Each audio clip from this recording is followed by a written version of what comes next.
लगी हुई है एसओजी। जालोर के दौरे पर एडीजी अशोक राठौड़। शाम 4 बजे सांचौर में पुलिस अफसरों के साथ बैठक होने जा रही है।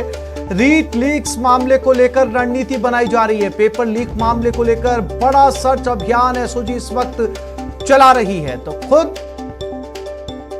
एडीजी अशोक राठौड़ जालोर पहुंच रहे हैं, क्योंकि जो रीट लीक्स के तार हैं वो लगातार जालोर से जुड़ते हुए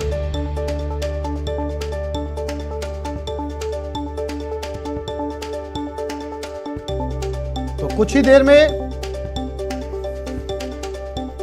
जालोर के दौरे पर एडीजी अशोक राठौड़ और शाम को 4 बजे सांचौर में पुलिस अफसरों के साथ बैठक की जानी है। और जैसा कि लगातार संकेत मिल रहे हैं, 100 से ज्यादा गिरफ्तारियां हो सकती है इस मामले के अंदर, जिसमें बहुत सारे अभ्यर्थी भी शामिल हैं। इसी को लेकर संभवतः यह रणनीति बनाई जाएगी, क्योंकि रीट लीक्स मामले के तार लगातार जालोर, सांचौर और बाड़मेर से जुड़ते हुए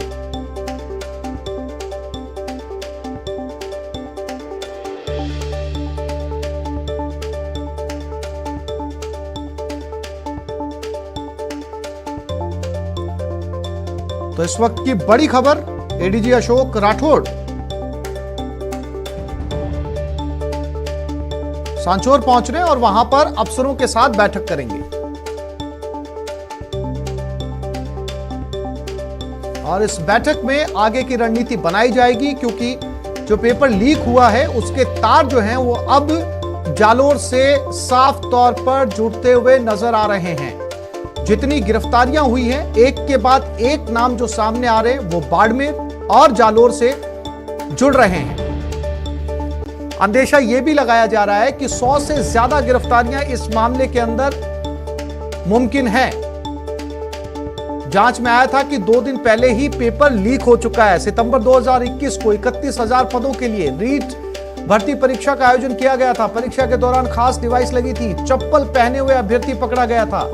एग्जाम के एक दिन पहले बाड़मेर पुलिस ने नकल गिरोह का पर्दाफाश किया और उसी चप्पल के अंदर ब्लूटूथ छिपाकर ले जाया जा रहा था। नकल गिरोह में सांचौर ट्रैफिक पुलिस का कांस्टेबल भी शामिल था। और अब जब जांच आगे पहुंच चुकी है तो पता चला कि पेपर 2 दिन पहले ही लीक हो चुका था। एक के बाद एक कड़ियां जुड़ती जा रही हैं और तमाम चेहरे बेनकाब होते जा रहे हैं। आज एडीजी अशोक राठौड़ सांचौर में, जहां पर पुलिस अधिकारियों के साथ बैठक करने जा रहे हैं, इस बैठक में आगे की रणनीति बनाई जाएगी और कुछ और गिरफ्तारियां आज मुमकिन हैं। तो रीट लीक्स मामले में तेजी से एसओजी फिलहाल आगे बढ़ते हुए 31,000 पदों के लिए यह परीक्षा थी। 26 लाख लोग इस परीक्षा में शामिल हुए।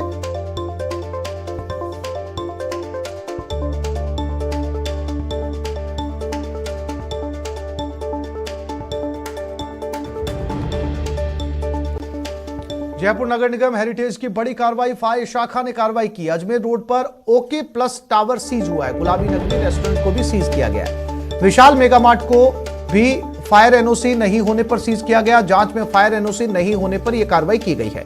जांच में फायर इक्विपमेंट भी खराब मिले। तो गुलाबी नगरी में यह रेस्टोरेंट सील किया गया है। अजमेर रोड पर ओके प्लस ये टावर है, तस्वीरों में आप देख सकते हैं। और इस टावर में वो सेफ्टी फीचर्स, सेफ्टी पैरामीटर्स पर ये खरा नहीं उतरा, जिसे लेकर इसे सीज किया गया। फायर एनओसी इस टावर के पास में नहीं थी, अब इसे सीज कर दिया गया है। इसका नाम ओके प्लस है। अजमेर रोड पर यह टावर है। शॉपिंग कॉम्प्लेक्स है, घरेलू सामान यहां पर मिलता है। लेकिन जब इसकी जांच की गई तो फायर सेफ्टी मेजर्स की एनओसी इनके पास नहीं थी और विशाल मेगा मार्ट के पास में भी एनओसी नहीं है।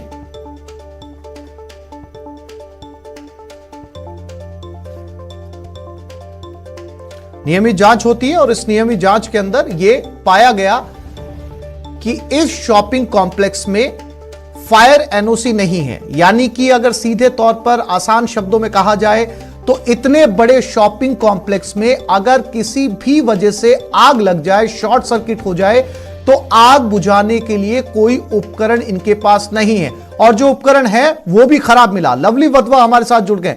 लवली, जब इतने बड़े बड़े शॉपिंग कॉम्प्लेक्सेस खोले जाते हैं तो ये बहुत जरूरी होता है कि फायर एनओसी ली जाए और उसके बाद में ही जो है फायर एनओसी मिलने के बाद में आगे का काम होते हैं। सवाल ये है कि इतने बड़े शॉपिंग कॉम्प्लेक्स बिना एनओसी के खुल कैसे जाते हैं? बिल्कुल, ये सवाल उन अफसरों पे खड़ा होता है जो लोग फायर की एनओसी। लवली, मेरी आवाज मिल रही है आपको? बिल्कुल, मेरे को आपकी आवाज मिल रही है। ये सवाल तभी खड़े हो जाते हैं जब इसकी फायर एनओसी की शुरुआत जो होती है। इसका एक औचक विजिट आज किया गया था मेयर के निर्देश पर। उस औचक विजिट में जहां जहां खामियां मिली है उन सभी इमारतों को फिलहाल सीज करने की जो कार्रवाई है वो यहाँ पर की गई है। बड़ी बात यह है कि तमाम ऐसे रेस्टोरेंट्स हैं, तमाम ऐसे ये मॉल्स हैं जहां पर हजारों लोगों की दिन भर आवाजाही होती है। और मुंबई के अंदर जिस तरह का हादसा हुआ था उसके बाद में पूरे देश भर में केंद्रीय गृह मंत्रालय ने एक नई गाइडलाइन फायर एनओसीज को लेकर के दी थी, लेकिन राजस्थान में उसकी पालना नहीं हो पा रही ग्राउंड पर, जिसका खामियाजा लोग भुगतते हैं। और कई बार आगजनी की घटनाएं जयपुर शहर में भी हुई है जहां पर लोग आग के मुंह में जिंदा जल भी गए हैं। तो ऐसे मामले में अब सवाल ये खड़ा होता है कि क्या ये 4 ठिकानों पर ही कार्रवाई होगी या पूरे शहर में सर्वे किया जाएगा? इस पर अभी नगर निगम के अधिकारी कुछ कह नहीं रहे, लेकिन ऐसी उम्मीद जताई जा रही है कि पूरे शहर में सर्वे किया जाएगा, व्यापक स्तर पर एनओसी की जांच की जाएगी, मौके पर किस तरह के हालात हैं और जिन्होंने एनओसी नहीं लिए उन संस्थानों पे, उन ठिकानों पर तो सबसे पहले सीज की कार्रवाई करने के लिए जो है वो नगर निगम के कमिश्नर, नगर निगम के मेयर ने फायर शाखा को दिशा निर्देश दिए हैं। हालांकि अफसरों की कमी है, फील्ड में स्टाफ की काफी कमी बताई जाती है, लेकिन फिर भी आज इस कार्रवाई की शुरुआत जो है वो जनता के हित में है, क्योंकि बहुत लंबे समय से शिकायतें मिल रही थी कि फायर एनओसी के उपकरण जो है वो खराब हैं, एक्सपायरी डेट के हैं, कई जगह तो उपकरण ही नहीं है, कई जगह जो उपकरण है उनमें जंग लग चुकी है। तो इन तमाम चीजों की जांच करने के लिए भी टीम जो है ये लगातार फील्ड में रहेगी और ऐसी उम्मीद जताई जा रही है कि जिससे जनता की जान माल की सुरक्षा भी हो सकेगी। और इसीलिए जो नगर पालिका अधिनियम में फायर एनओसी का प्रावधान किया गया, फायर एनओसी अगर नहीं है तो किसी भी प्रकार का कॉमर्शियल संचालन आप नहीं कर सकते हैं जहां पर लोगों की आवाजाही हो, लोगों को इकट्ठा किया जाता हो, अन्यथा वहां पर सीज की कार्रवाई नगर पालिका अधिनियम के तहत सीज की कार्रवाई जो है वो की जाती है और वही जयपुर शहर में हेरिटेज नगर निगम ने की है। जी लवली, जानकारी के लिए आपका धन्यवाद।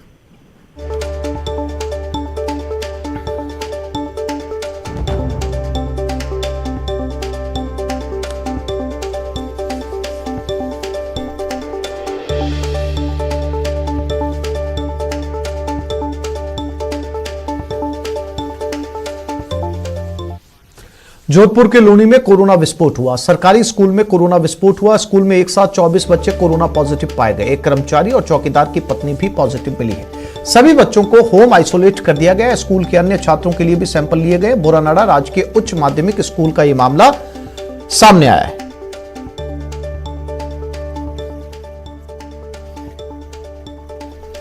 तो फिलहाल जोधपुर के लूनी के इस स्कूल में सभी बच्चों को होम आइसोलेट कर दिया गया है। एक साथ इतने बच्चे कोरोना पॉजिटिव इसमें आए हैं। बाकी बच्चों की भी जांच करवाई गई है।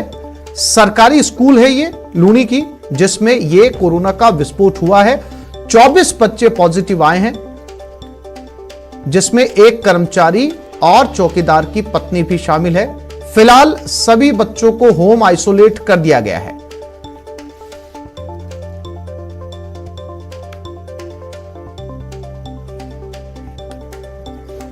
जालोर में लूट की बड़ी वारदात सामने आई। सोने चांदी की दुकान में लूटपाट की गई। लाखों रुपए के आभूषणों की लूट हुई। लुटेरों ने खुलेआम फायरिंग की, तलवार और लाठियों से हमला किया। गंभीर हालत में दुकानदार जोधपुर रेफर किया गया है। सीसीटीवी में वारदात कैद हो गई। बोलेरो से आए थे बदमाश। आहोर के भोरडा गांव की घटना बताई जा रही है।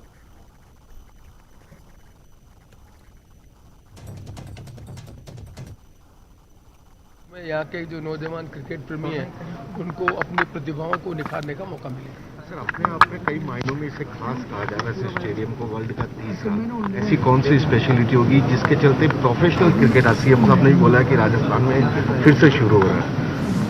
आपने खुद ने जैसा भी अध्यक्ष जी सौरभ गांगुली जी की आपने बात सुनी कि जो सबसे अच्छा स्टेडियम था वो कलकत्ता का स्टेडियम था और उसके बाद जो दूसरा स्टेडियम बना वो अहमदाबाद में बना।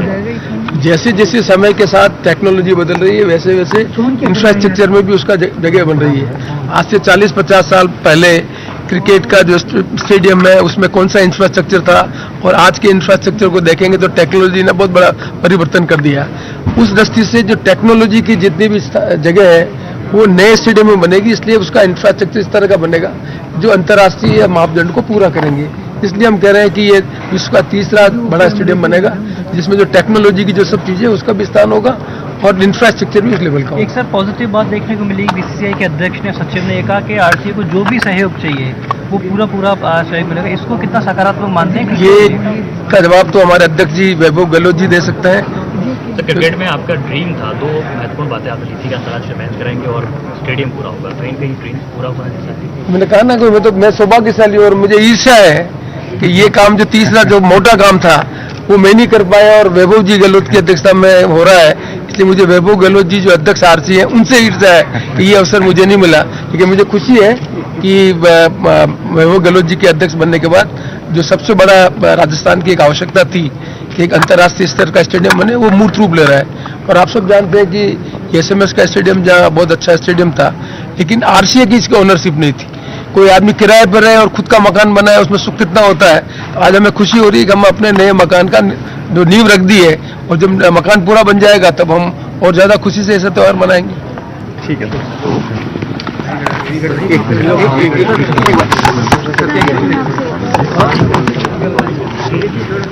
वैभव जी, आपका भी एक बड़ा सपना पूरा हुआ है सर से, जिस तरह से ड्रीम देखा था उसे पूरा करने में अब ज़्यादा से ज़्यादा मैच लाने के लिए किस तरह से कोशिशें होगी, क्योंकि इसी सबसे बड़ी प्रायोरिटी भी यही है।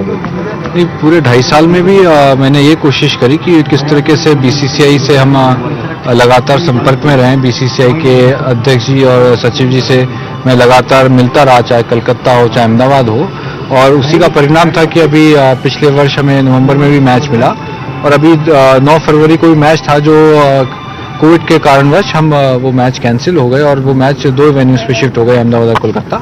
मगर आने वाले समय में भी हमारी पूरी कोशिश रहेगी कि हम ज़्यादा से ज़्यादा मैचेस राजस्थान के अंदर, जयपुर के अंदर लाएं ताकि जो खेल प्रेमी हैं, क्रिकेट प्रेमी हैं, उनको ज़्यादा से ज़्यादा मैच देने का अवसर हम दे सकें। के बाद नोट करें, मैच आने के लिए सबसे बड़ी आवश्यकता क्या है कि आपका अच्छा ग्राउंड हो। जब स्टेडियम अंतर्राष्ट्रीय स्तर का बनेगा तो नेचुरली उसकी नेचुरल कॉरोलरी ये है कि जितने भी जो मैचेस हैं, आज मैचेस अहमदाबाद में और कलकत्ता में क्यों हो रहे हैं, बिकॉज वो इंफ्रास्ट्रक्चर की दृष्टि से अच्छा स्टेडियम है। जब राजस्थान क्रिकेट एसोसिएशन इसमें पहल ले चुकी है और जब स्टेडियम कंप्लीट हो जाएगा तो निश्चित तौर पर आपका जो अप्रीहेंशन है वो खत्म हो जाएगा, ज्यादा ज्यादा मैच ही आएंगे। ठीक है। मिला हुआ है, फ्रेम खोला क्यों?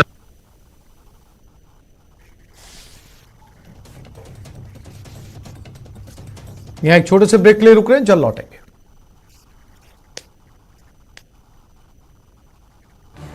इस न्यूज हेडलाइंस के प्रायोजक पेट सफा आयुर्वेदिक जूस, पेट सफा हर रोग दफा। जिले के लाखेरी थाना क्षेत्र के पापड़ी फाटक के पास शराब के ठेके पर सेल्समैन को तमंचा दिखाकर 50,000 की लूट की वारदात को अंजाम दिया गया। प्रतापगढ़ की अरनोद पंचायत समिति की एक बैठक संपन्न हुई। इस दौरान पंचायत समिति की आय बढ़ाने पर चर्चा हुई। कोटा में अवैध बजरी के खिलाफ पुलिस की टीम ने कार्रवाई करते हुए 3 आरोपियों को गिरफ्तार कर 2 ट्रैक्टर ट्रॉली जब्त किए हैं। कोटा में कोविड टीकाकरण महाअभियान के तहत जिले में 254 केंद्रों पर टीकाकरण किया गया। इस दौरान 4000 से ज्यादा लोगों ने वैक्सीन लगवाई। बांसवाड़ा के बस्सी मकवाना गांव में भाई की शादी में चप्पल नहीं मिलने पर बहन ने जहरीली दवा का सेवन कर लिया, जिससे उसकी मौत हो गई। चूरू में निजी एम्बुलेंस चालक के एक झूठ ने अस्थमा पीड़ित एक व्यक्ति की जान ले ली। सूचना के बाद मौके पर युवा खासतौर से आपके विधानसभा क्षेत्र में अपराध की तरफ ना जाए, वो कुछ कंस्ट्रक्टिव करे समाज के लिए, आप क्या सोचती हैं, कैसे होगा? मेरे बानसूर का युवा जितनी एजुकेशन वो पा सके एजुकेशन पाए। उसके बाद में अब रिको एरिया घोषित कर दिया मुख्यमंत्री महोदय ने। विपक्ष का आरोप ये है कि आप वहाँ की ज्योग्राफिकल कंडीशन से इतना वाकिफ नहीं है, आपका क्या कहना है? ऐसी जातिगत राजनीति से बड़ी मुश्किल से हमारे यहाँ बानसूर में निजात मिली है। 36 कौम बानसूर में बसने वाला हर व्यक्ति मेरे परिवार का सदस्य की तरह रह रहा है। संगठन में काम करते हुए आपको लगा कि आपको सरकार सत्ता की तरफ जाना चाहिए, क्या मंशा थी? पिछली बार जब हम 21 जीते, 20 हमारे कांग्रेस पार्टी के जेंट्स नहीं थे, एक मैं थी।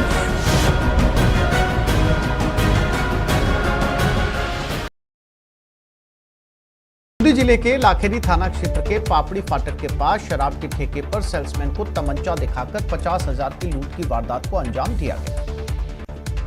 प्रतापगढ़ की अरनोद पंचायत समिति की एक बैठक संपन्न हुई। इस दौरान पंचायत समिति की आय बढ़ाने पर चर्चा हुई।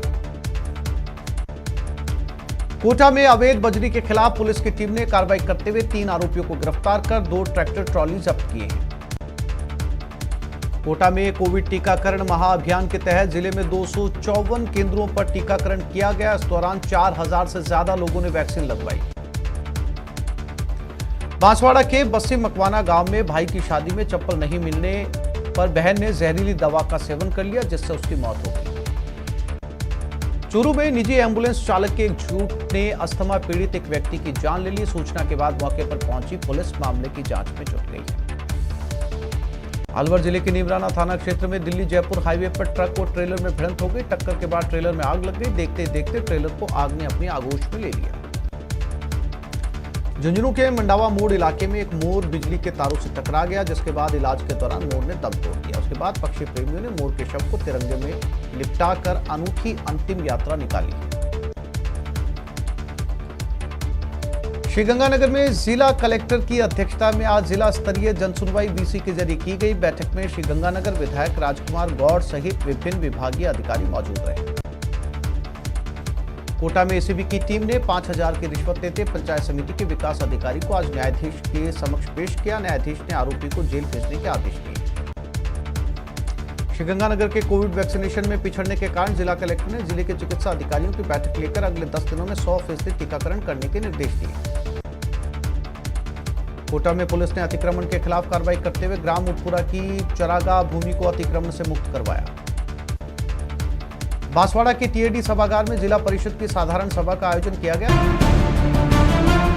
युवा खासतौर से आपके विधानसभा क्षेत्र में अपराध की तरफ ना जाए, वो कुछ कंस्ट्रक्टिव करे समाज के लिए, आप क्या सोचती हैं, कैसे होगा? मेरे बानसूर का युवा जितनी एजुकेशन वो पा सके एजुकेशन पाए। उसके बाद में अब रिको एरिया घोषित कर दिया मुख्यमंत्री महोदय ने। विपक्ष का आरोप ये है कि आप वहां की ज्योग्राफिकल कंडीशन से इतना वाकिफ नहीं है, आपका क्या कहना है? ऐसी जातिगत राजनीति से बड़ी मुश्किल से हमारे यहाँ बानसूर में निजात मिली है। 36 कौम बानसूर में बसने वाला हर व्यक्ति मेरे परिवार का सदस्य की तरह रह रहा है। संगठन में काम करते हुए आपको लगा कि आपको सरकार सत्ता की तरफ जाना चाहिए, क्या मंशा थी? पिछली बार जब हम 21 जीते, 20 हमारे कांग्रेस पार्टी के जेंट्स नहीं थे, एक मैं थी।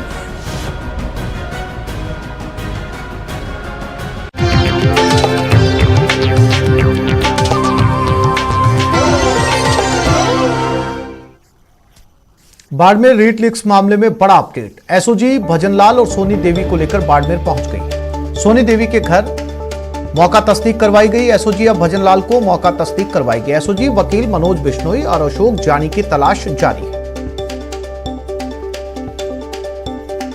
तो एसओजी अब बाड़मेर में है और मनोज बिश्नोई और अशोक जानी की तलाश है।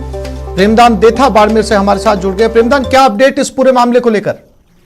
देखिए, मैं बताना चाहूंगा कि एसओजी की टीम जयपुर से भजनलाल व सोनी देवी को लेके धोरीमना पहुंची है। तो धोरीमना में सबसे पहले तो जो सोनी देवी उसके घर पे मौका तस्दीक की गई है। उसके बाद में अब भजनलाल के घर जाएगी ताकि मौका तस्दीक करके आगे की कार्रवाई की जाए। तो मैं बताना चाहूंगा कि एसओजी की जयपुर टीम दोनों को लेकर बाड़मेर पहुंच चुकी है। बाड़मेर में अभी धोरीमना में सोनी देवी के घर पे मौका तस्दी हुई है। उसके बाद में अब आगम जो है वो भजनलाल के घर पे मौका तस्दी की जाएगी ताकि कड़ी है उसको जोड़ा जाए जो एसओजी के द्वारा, ताकि ये सामने आ पाए कि कहां से कैसे पेपर किस जगह से दिया गया है। इसका मौका तस्दी की जा रही है। जी